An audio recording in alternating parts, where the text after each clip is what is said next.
Olá, queridos amigos de jornada, como estamos? Todos sejam bem-vindos a esse novo encontro, se não me engano, o nosso 11º encontro. Continuamos aí na nossa labuta, nosso estudo da doutrina espírita, através dessas aulas virtuais, por iniciativa do MEF, o Movimento Espírita Francisco de Assis, aqui de Dourados, Mato Grosso do Sul. Sejam todos novamente bem-vindos, espero que todos estejam aí acompanhando as aulas, conseguindo criar uma metodologia de estudo, né? Dedicar um tempo diário, se possível, nem que for curtinho, para fazer o estudo da doutrina, leituras edificantes, ainda mais nesse momento de pandemia, esse momento de bastante dificuldade que a humanidade num todo tem passado. É importante a gente desligar um pouco e ter essas leituras edificantes. Então vamos agradecer ao nosso Mestre Jesus, aos bons espíritos que estão conosco, que estiveram conosco durante esse dia, para que nos dê discernimento, paz, para que possamos continuar nossa caminhada nessa jornada em busca sempre da paz, do amor, da fraternidade e da solidariedade. Que assim seja. Bem, continuando o estudo sobre essa parte introdutória da doutrina espíritas, né? Com base no Livro dos Espíritos, a gente falou na aula, no encontro passado, sobre Deus, né? Então a gente falou um pouquinho sobre Deus e hoje a gente vai falar um pouquinho da prova da existência de Deus. E aí, assim, até para ficar como já tarefa, vamos passar uma tarefa, uma atividade para todos aí, para, né, a gente se dedicar, falar, pô, vou dar uma lida lá, é importante. A aula passada nós falamos de Deus, né? Essa parte está no capítulo 1 do Livro dos Espíritos, as questões 1 a 3. E também tá essa parte daqui, você também desse estudo sobre Deus também está no livro A Gênesis, tá, pessoal? Até esqueci de passar na aula passada. Então, na Gênesis, que é o último livro do Pentateuco, né? Tem aí o capítulo 1, fala de Deus. E hoje a gente vai falar também dessa obra Gênesis, porque essa obra, nesse capítulo, ele fala, né, da prova da existência de Deus. Eu estou até aqui, voltando aqui, é o capítulo 2, a existência de Deus. Então a gente vai hoje fazer um encontro mesclando tanto a leitura do Livro dos Espíritos quanto a leitura da Gênesis. E depois ainda vamos ler uma obra do Francisco de Assis, né, psicografado pelo Chico, sobre também a existência de Deus. Então vamos lá. Pegar sempre, olha aqui pro lado, pegando minha cola, tá? Ainda não fiz aquelas coisas que o Rick faz, jogar aqui atrás, uma hora a gente chega lá. Vamos aos pouquinhos aqui, estamos ainda nos adaptando, mas buscando trazer uma melhor maneira aí para vocês. Então, prova da existência de Deus. Essa prova da existência de Deus está entre as questões 4 a 9 do Livro dos Espíritos e, como eu disse também, no capítulo 2 do livro A Gênese. Relembrando, o livro dos Espíritos é a primeira da codificação e a Gênese é a última da codificação. A Obras Póstumas foi lançada depois que o Kardec já tinha falecido. Então, o que diz a questão 4 do Livro dos Espíritos? Qual foi a pergunta feita aos espíritos? Onde se pode encontrar a prova da existência de Deus? No axioma que aplicais às vossas ciências, não há efeito sem causa. Procurai a causa de tudo, o que não é obra do homem, é a vossa razão responderá. O que é um axioma, pessoal? Já para começar, axioma é uma premissa considerada necessariamente evidente e verdadeira. Então, a gente tem essa premissa, né? Não há efeito sem causa. Então, o que não é obra nossa, do homem, todos os demais é uma prova de Deus. Foi essa a resposta que os espíritos passaram a Kardec. Kardec escreveu o seguinte comentário sobre essa resposta. Para crer-se em Deus, basta se lance o olhar sobre as obras da criação. O universo existe, logo tem uma causa. Duvidar da existência de Deus é negar com todo efeito tem uma causa e avançar que o nada pode fazer alguma coisa. Aquela história, né?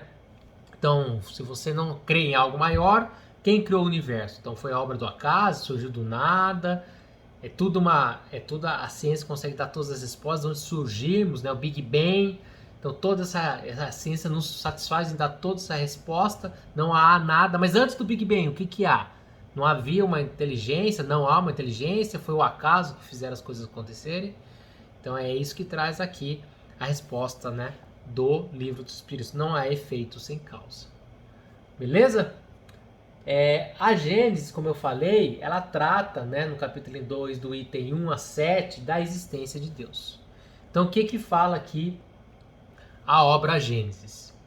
Sendo Deus a causa primária de todas as coisas, a origem de tudo o que existe, a base sobre que repousa o edifício da criação, é também o ponto que importa consideremos antes de tudo. Então ele mais ou menos repete aqui que Deus é a origem de tudo. Constitui princípio elementar que, pelos seus efeitos, é que se julga de uma causa, mesmo quando ela se conserve oculta. Então aquela história do efeito é a causa. Não há um efeito sem uma causa. Então, a natureza, da onde ela surgiu, será que é só a evolução de Darwin, a ciência nos dá a resposta? Ou há uma inteligência por trás de tudo isso, que aí se justifica a existência de Deus? Outro princípio igualmente elementar é que de tão verdadeiro passou a axioma de que todo efeito inteligente tem que decorrer de uma causa inteligente. Novamente ele fala do efeito inteligente é uma causa inteligente. Você vê que a Gênesis, né? A Gênesis o que é, pessoal? A origem, né? Então a gente está tratando aqui nesse capítulo da Gênesis, ele trata da origem, então ele está mais ou menos tratando com complementando o que disse lá a primeira obra do Kardec. Você vê que as obras se conversam, elas não são aleatórias. Então a Gênesis nesse capítulo está tratando justamente do que a gente estuda lá no capítulo 1 da obra do Livro dos Espíritos. Olha que legal a interligação das obras, né? Por isso que tarefinha vai ser ler o Livro dos Espíritos, o capítulo 1, questões 1 a 9, e ler a Gênesis, beleza? No capítulo 2, Existência de Deus. Lembrando, mais uma vez, todas essas obras têm em PDF no site da FEB. É só colocar também o nome da obra, PDF, você consegue baixar a obra de forma gratuita. Baixa o PDF, dá uma maneira de você ter ele na nuvem, alguma coisa que você tem no celular, tá lá no médico, tá esperando o Uber, o ônibus, tá aguardando alguma coisa, vai ler, em vez de ficar no Instagram, Facebook, às vezes só vendo coisa que nos desestabiliza durante o dia, vai lá e faz uma leitura edificante. Então, continuando aqui, o item 3 então ele fala, né, que se há uma causa inteligente, tem que ter um efeito inteligente. Então é difícil pensar que as coisas surgiram do nada, né? Continuando aqui ainda, a gente, o que Kardec nos fala? Pois bem, lançando o olhar em torno de si, sobre as obras da natureza, notando a providência, a sabedoria, a harmonia que presidem essas obras, reconhece o observador não haver nenhuma que não ultrapasse os limites da mais portentosa inteligência humana. Ora, desde que o homem não as pode produzir, é que elas são produto de uma inteligência superior à humanidade, a menos que se sustente que há efeito sem causa. Então, isso daqui foi produzido pelo homem. Então, posso justificar que é o homem que produziu. Agora, e as outras coisas que existem à revelia da nossa ação? Então, isso é obra do acaso? É obra de uma inteligência? Como surgiu isso? Claro, tem a questão da ciência, a evolução das espécies, como o planeta surgiu, tem todas as preocupações. Mas mesmo se você for antes disso, como eu disse anteriormente, o Big Bang. E antes do Big Bang? O que houve? Não há essas regras universais que regem os planetas, tudo isso há uma inteligência por trás disso ou a ciência consegue explicar todas essas questões? Continuando aqui a leitura do livro A Gênese. O item 6 é bem interessante, ele é bem extenso, eu vou ler aqui a parte final dele. Ele fala aqui, a existência do relógio atesta a existência do relojoeiro. A engenhosidade do mecanismo lhe atesta a inteligência e o saber. Quando o relógio vos indica a hora que desejar saber, quem se lembrará de dizer, aí está um relógio bem inteligente? Outro tanto ocorre com o mecanismo do universo. Deus não se mostra, mas se revela pelas suas obras. Então, essa questão que Deus se revela pelas obras que nós possamos ver. Por exemplo, você vê o planeta, né? Vê o universo. Então, seria uma evidência pelas obras que a gente está vendo da natureza. Essas regras que regem, que muitas vezes a gente não consegue explicar. Há uma inteligência por trás disso? Se há, então aí se está buscando a comprovação da existência de Deus. Ainda no item 7 do livro A Gênesis, olha o que nos ensina a obra. A existência de Deus é, pois, uma realidade comprovada, não só pela revelação, mas pela evidência, como pela evidência material dos fatos. Os povos selvagens nenhuma revelação tiveram, entretanto, creem instintivamente na existência de um poder sobre-humano. Eles veem coisas que estão acima da possibilidade do homem e deduzem que essa coisa provém de um ente superior à humanidade. Não demonstram raciocinar com mais lógica do que os que pretendem que tais coisas se fizeram a si mesmo? Eu falei um pouquinho disso na aula passada quando nós lemos a questão número 6 do livro espiritual. Olha o que diz a questão número 6, como conversa com o item 7 da Gênesis, no capítulo 2. O sentimento íntimo que temos da existência de Deus não poderia ser fruto da educação, resultado das ideias adquiridas? Se assim fosse, por que existiria nos vossos selvagens esse sentimento? Aí explica Kardec. Se o sentimento da existência de um ser supremo fosse tão somente produto de um ensino, não seria universal e não existiria senão nos que houvessem podido receber esse ensino, conforme se dá com as noções científicas. Então, fazendo o link que a gente falou, todas, pode buscar aí. Eu desconheço, né? A gente não conhece tudo, mas eu desconheço qualquer estudo de antigas civilizações, seja egípcia, seja hindu, seja a civilização aqui das Américas, como os maias, os incas, os astecas, as próprias etnias indígenas, né? Inclusive ontem foi o dia do índio aqui no Brasil. Infelizmente, né, aqui em Dourados a gente tem uma realidade muito triste com a questão indígena. Espero que as autoridades e nós, como irmãos, possamos melhorar a condição de vida deles aqui. Mas voltando, todas essas tribos, essas etnias, todas têm dentro de si o reconhecimento de uma existência de algo maior. Você vai estudar os maias, eu falo mais dos maias porque eu já li um pouquinho a respeito. Eles acreditavam em reencarnação, disse isso no encontro passado, eles tinham essa divindade. Os egípcios está lá. Esses dias fizeram até no Cairo, mudaram se não me engano, de museu onde estavam múmias, fizeram um show enorme lá em razão disso. Então você vê esses que seriam talvez aqui povos selvagens, que é um conceito do século XIX, né, nas obras do século de 1800, na obra do Kardec, que são esses povos descobertos aqui nas Américas ou anteriores, os povos antigos. Eles tinham essa convicção de algo maior que eles, uma divindade, entendeu? E eles não tinham um ensinamento que vinha, por exemplo, eles não tinham conhecimento da Bíblia. Né? Os egípcios vieram antes, não sei se, não é difícil dizer, não sei se tiveram ali convivência com os judeus, mas os judeus tinham uma crença, mas eles já tinham uma divindade, né?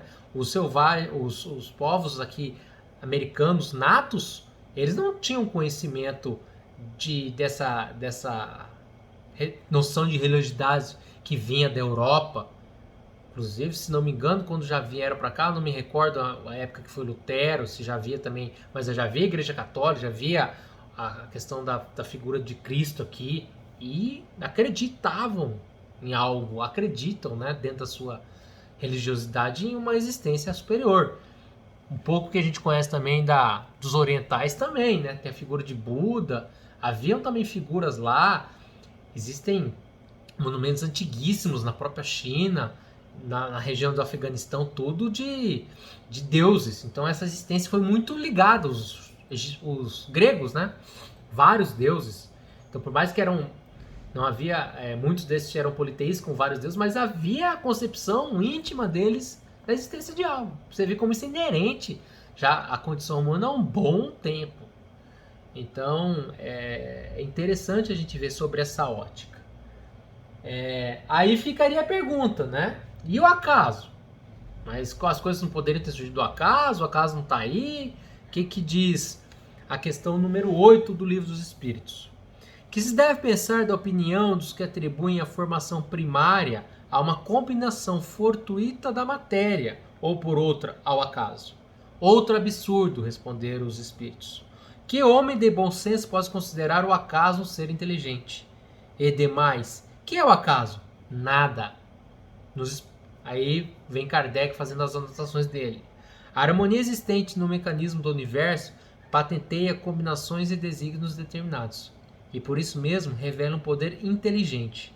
Atribuir a formação primária ao acaso é insensatez, pois que o acaso é cego e não pode produzir os efeitos que a inteligência produz. Um acaso inteligente já não seria acaso.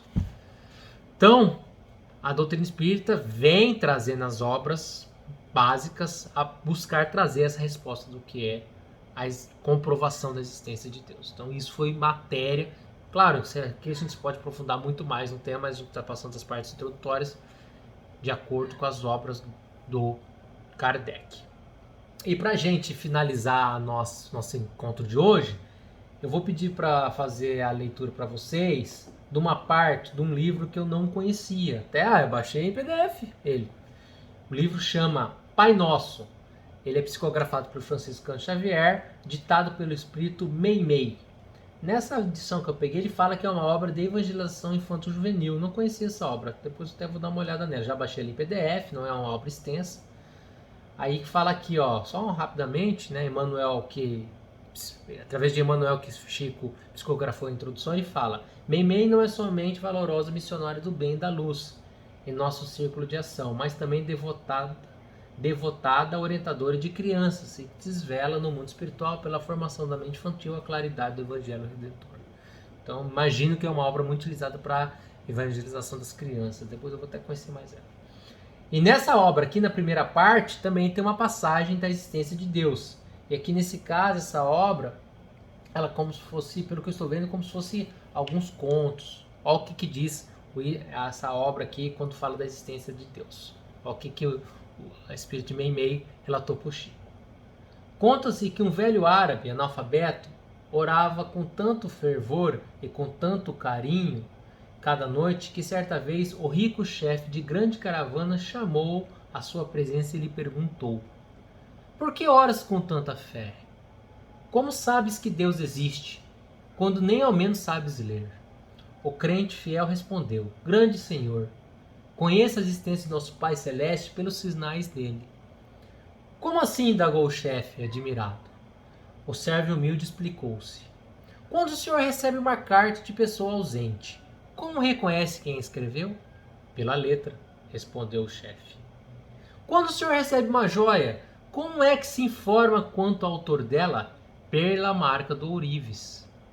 O empregado sorriu e acrescentou: quando houve passos de animais ao redor da tenda, como sabe depois se foi um carneiro, um cavalo ou um boi? Respondeu o chefe: pelos rastros. Então o velho crente convidou-o para fora da barraca e, mostrando-lhe o céu onde a lua brilhava, cercada por multidões de estrelas, exclamou respeitoso: Senhor, aqueles sinais lá em cima não podem ser dos homens. Neste momento, o orgulhoso caravaneiro, de olhos lacriminosos, ajoelhou-se na areia e começou a orar também. Bonito, né, pessoal? Bem legal. Bem bonito mesmo. Essa obra eu vou conhecer mais ela e de repente a gente vai trazendo ela também nos nossos encontros, né? A obra do Chico. Quanto mais a gente puder conhecer a doutrina, as obras complementares, ótimos. E, como já tradicional, vamos encerrar esse encontro com uma leitura da Joana no livro Jesus e Atualidade. Aqui, Jesus e Amor. Por amor, elegeu um samaritano desprezado para dele fazer o símbolo da solidariedade. Com amor, Jesus falando de amor, tá, pessoal? Jesus e amor. Com amor, liberou uma mulher equivocada, tirando-lhe o complexo de culpa. Pelo amor, atendeu a estrangeira, Sírio Fenícia, que lhe pedia socorro para a enfermidade humilhante. De amor estavam repletos seu coração e suas mãos, para esparzi-lo com os espesanhados, fosse um cobrador de impostos, uma adúltera, o filho pródigo, a viúva necessitada ou a mãe enlutada. Sempre havia amor em sua trajetória, iluminando as vidas e amparando as necessidades dos corpos, das mentes da alma. Precisamos de amor, pessoal. Muito obrigado a todos, tenham uma ótima semana, que Deus possa nos continuar abençoando hoje e sempre nessa caminhada. Até mais!